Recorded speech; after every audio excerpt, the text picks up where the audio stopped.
Hi guys, in this video I'll be talking about the true ending of JoJo's Bizarre Adventure Part 6, Stone Ocean. So if you haven't read parts 5, 6 and at least some of part 7, I'm sorry, this video unfortunately isn't going to be for you, as there will be many spoilers throughout. Okay, you have been warned. Okay, so towards the end of Stone Ocean's run, its popularity had dropped and Araki was actually given an ultimatum by Jump and had to wrap up the story pretty quickly. We are all familiar with the very controversial ending of Stone Ocean, and I'm sure fans at the time would have been baffled and maybe even disheartened with the ending. I mean, if I was reading Stone Ocean weekly at the time of publication and saw the main protagonist killed off, Kujo Jotaro's body laying lifeless in the sea, and having the entire universe reset would have left me feeling a little confused at the very least. However, we all know that because of the bittersweet ending of part 6, we were able to get Steel Ball Run and the current ongoing story of JoJolion. It's worth noting that during Stone Ocean's run, it was actually shaping up to be the final part in the franchise. Araki later shares his thoughts on the ending of part 6, and he coupled these thoughts with the final volume of Stone Ocean's second reprint. I will share his words with you now. The truth is, I don't really know what to say about this. Writing this 6th part of JoJo's Bizarre Adventure Stone Ocean, I started feeling a great sense of satisfaction regarding the stand's powers. I felt like I had reached the peak of my creativity. As an author, I had drawn everything my capabilities allowed. Timeline got faster and faster for human senses to perceive, getting closer to the concept of infinite. Given we can't really comprehend much of it, how could there possibly be a stand bigger than this? There's nothing more incredible. My creativity had reached the highest point. That's what I thought. I normally think that feelings like a sense of satisfaction or personal realization are extremely scary. Finding yourself in a situation where you think everything's going well and you don't need to do anything more is without a doubt a terrible situation. As a person and as a mangaka, but also if we think about society and the development of science, philosophy, art and culture in general. People act to achieve something, to obtain satisfaction above all else. But what do they do when they reach it? This contradictory feeling crept up in my heart while I was coming up with an ending for Stone Ocean. Jolie and Kujo, our protagonist, felt a deep void in her heart too because she was missing the paternal love that brought her to befriend the shady guy that caused her to be imprisoned after causing a car accident. But what's important is the progress she makes because of that. Because of the action she has to do to save her father, she becomes the strong woman she is. If we look at this story as a telling of the protagonist's growth, her story had ended. So now what should I do for the accomplishment of this manga? In other words, I don't have anything more to draw. It's over. JoJo's Bizarre Adventure has reached its summit. This is Stone Ocean, the end. But it's not right, not at all. It feels wrong. The fact that I'm feeling accomplished should not be a good thing. It's like a red light is in front of me. What should I do? This is what I was thinking then, until I had an idea. Go back to the origins. Isn't this how the Renaissance happened in Italy? Going back to Greeks and Romans concepts in classic art. The French painter Gargoune also built a whole new painting going back to the origins that Tahiti represented for him. I need to strengthen further Father Pucci's stand power. This way time, the characters, the bloodlines and the whole universe will have a turnaround and go back to the origins. For JoJo's Bizarre Adventure, I had to leave modern days and return to nature. I had to change Stone Ocean's ending right before the last chapters for this reason. I brought out all the nostalgic feelings I had in my soul, and this is why it came out like that.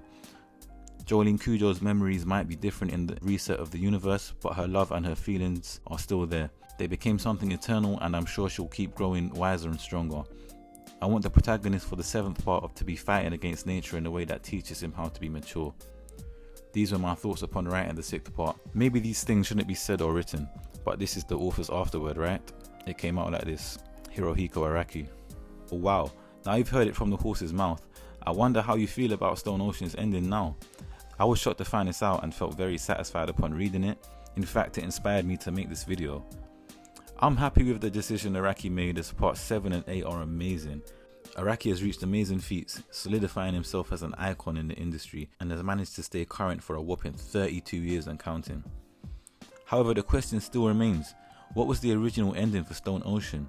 Araki's work has been critiqued by fans pointing out plot holes and things of that nature over the years. Araki himself hasn't shied away from speaking on events in the manga that he's changed due to a change of heart. One moment that is quite noteworthy is in part 5's Golden Wind, where the character Fugo leaves the gang Passione, and that is the final time we see him in the story. Upon reading this, it felt a little odd to me as the character didn't have too much backstory, and towards the end I realised there was no way of him fitting back into the narrative of the story as it reached its climax. Luckily though, Araki talks more on Fugo and his abrupt departure from the gang in his Golden Wind author's afterthoughts. Araki says in the beginning there were plans for Fugo to be a spy and betray the team. However, due to a betrayal from a close friend in real life, Araki decided to change this element of the story. So Araki made a decision not to have Fugo betray the team, but instead stay loyal to Passione. And in a way I guess he kind of betrays their trust by not siding with the others and staying behind. This is a much less cruel version of betrayal compared to what Araki had originally intended. And although at the time of reading, Fugo's departure felt a little out of place to me, in hindsight it was a fitting way for him to exit the story, and I totally understand Araki not wanting to go through with the very dark theme of Fugo betraying his friends. However, if you look back through the story, you can see the beginnings of the setup of Fugo's betrayal in the fight against Illuso and his stand, Man in the Mirror.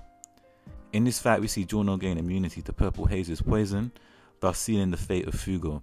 If he ever tried to attack his friends, Giorno would have been able to defeat Fugo with his newfound immunity to his stand's poison. And now, the true ending of part 6. Similarly to his hints in part 5, there is also evidence of Giorno's appearance in stoneocean. Near the end of stoneocean, we discover Dio has more than one son, and they are all drawn to Pucci's whereabouts. At the start of the chapter Sky High, part 5, we are shown the privilege card of Rikale, one of Dio's sons. As you can see, it's talking about Rikale. Rikale came to Florida because he was mysteriously drawn to Father Pucci. And at the bottom here it says Giorno Giovanna is also a son of Dio, but then why was he not drawn to the priest as well? This is a mystery, but perhaps he is already somewhere in Florida. Please take note, this chapter is 42 chapters before the final chapter of stoneocean. Considering how OP Pucci's stand made in heaven was, the only viable way to defeat him would have been to have Giorno show up and whoop Pucci's ass. And it's not like Araki hinted at Giorno going to Florida, he straight up said perhaps he is already there. Considering everything I've mentioned up until now, I can say with certainty that at one point in time, Giorno was envisioned to be in stoneocean. And come on, Giorno would have slapped Pucci. It definitely would have been sweet to see some.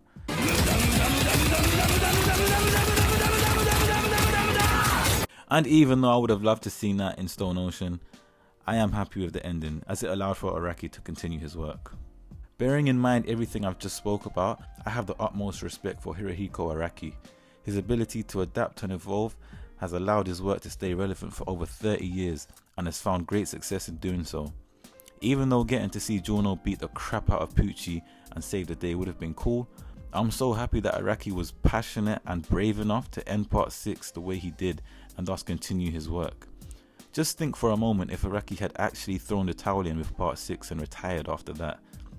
Making manga for a living is a very strenuous job, and unfortunately many mangaka and their work can suffer from fatigue. So I really do take my hat off to Araki sensei for all he's done and all he continues to do. But yes, do you agree with my theory? Please let me know how you felt about the ending of part 6 and if you think it was worth it to make way for part 7 and 8.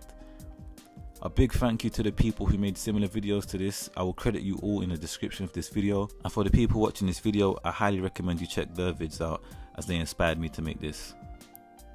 I've been Agirisi Weeaboo. I hope you enjoyed this video. Please leave a like if you did and feel free to subscribe to my channel as I'll be releasing more manga related videos. Thank you so much for watching my video and I'll see you all in the next one.